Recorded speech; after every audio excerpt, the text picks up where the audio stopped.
Hello everyone and welcome back to another TED Talk. Just kidding. We are not TED Talk in this house.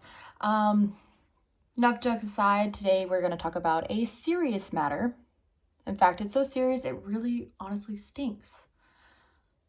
That was another really poor joke. Fertilizer.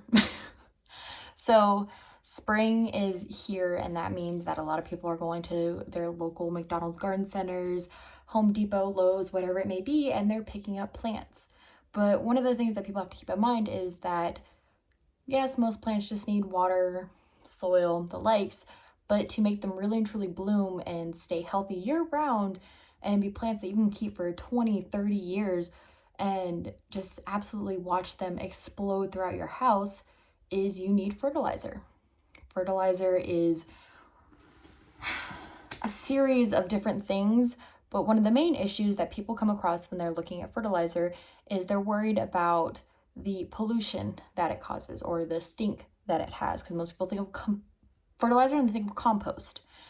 Well, I'm here to tell you that that is not the case. So as we know, there is always organic and there's non-organic. You go into the grocery store and you see the organic section and then you see the regular section. Well, that's the same thing with fertilizers. You have the big box store fertilizers such as Miracle-Gro. They're just filled with chemicals. They cause chemical burns on the leaves of the plants.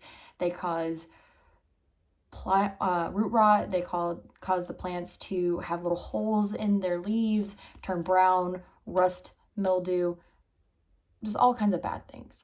And I'm here to tell you that there are other options. There are organic options and they don't all smell. You don't have to go and buy some big fancy composter for your backyard that's going to cost hundreds of dollars to upkeep. And you don't have to resort to going to the dump and picking up compost from there. No, it is simple. There are at-home remedies. There's things that you can buy that are completely organic, safe for the environment, and you don't have to worry about all the cons that come with them. So here are a few of the cons that come with fertilizer. They can contribute to soil pollution, groundwater pollution, and excessive use can do more harm than good. But there are pros. You can improve the growth behavior of plants, fertilizers can maximize crop yields, and you can have more harvests or more, for my case, propagation, which is where you cut the stem, normally at a node, you can regrow roots from that stem and make 30 plants out of one plant. Pretty fun, huh? So, organic fertilizers. They are natural in their nutrients. They're based off of plants and animal matter, such as cow manure, dead leaves, food compost. There are some that are synthetic in nature, but again, I don't really think that goes along with the whole organic thing. And the reason why this is important is, as we all know, we're in a pandemic right now. And with that pandemic came depression. Well, plants are really good for that. They put off more oxygen, and plants are known to kind of take in the negativity. So if you see a plant dying, more likely than not, if you're taking perfectly good care of it, it's because it's absorbing all that negativity. It's kind of like a sacrificial lamb for your negativity. But if you talk to them and you can watch them physically grow, and it's actually proven that certain types of music, especially positive music, can increase the rate at which a plant grows. So let's get into the actual thing that we're talking about, organic fertilizers. So we talked about cow manures and compost and all that stuff that generally really, really stinks. But there are so many other options. There's blood meal, there's bat guano, there's seaweed, and worm castings. And all of these you can buy in bags at your local Lowe's. Easy. There are liquid fertilizers as well, such as Alaskan fish oil, Super Thrive. Fox Farms has really good ones, and Fox Farms even has a whole bag of compost that has bat guano, has seaweed, and has worm castings in it, which aren't as gross as it sounds. It actually comes out just as a soil. So, what if you don't want to go and buy all that? What if you don't trust it? What if you think it's way too expensive? Well, there are plenty of options for you to do at home.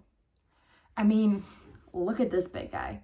You think I got him that big just from watering him? Here's a few tricks and tips. Look at this little baby. This little guy was almost dead when I got him.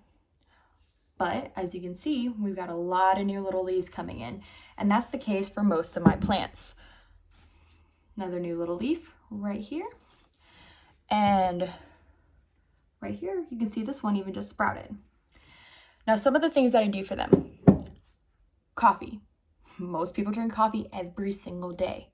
Well, there are three main things that you want to look out for when you want to look for your fertilizers: nitrogen, potassium, and magnesium.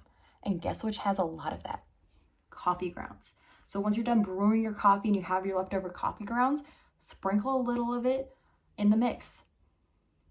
Perfectly good to go. Eggs. We all keep them in our house.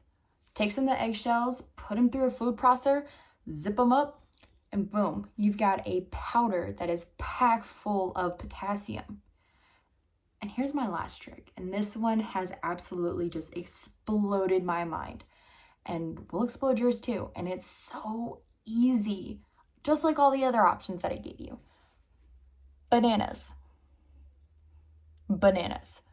Take a banana, you eat it, you have the peel left over, you throw it away. Next time you eat a banana, save that peel.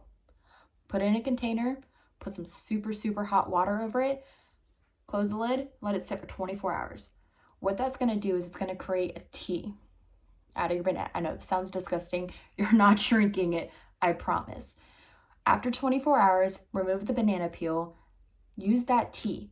So what the hot water has done is it's fermented all of that good potassium and magnesium out of the banana peel and is now in the water that you can water your plants with.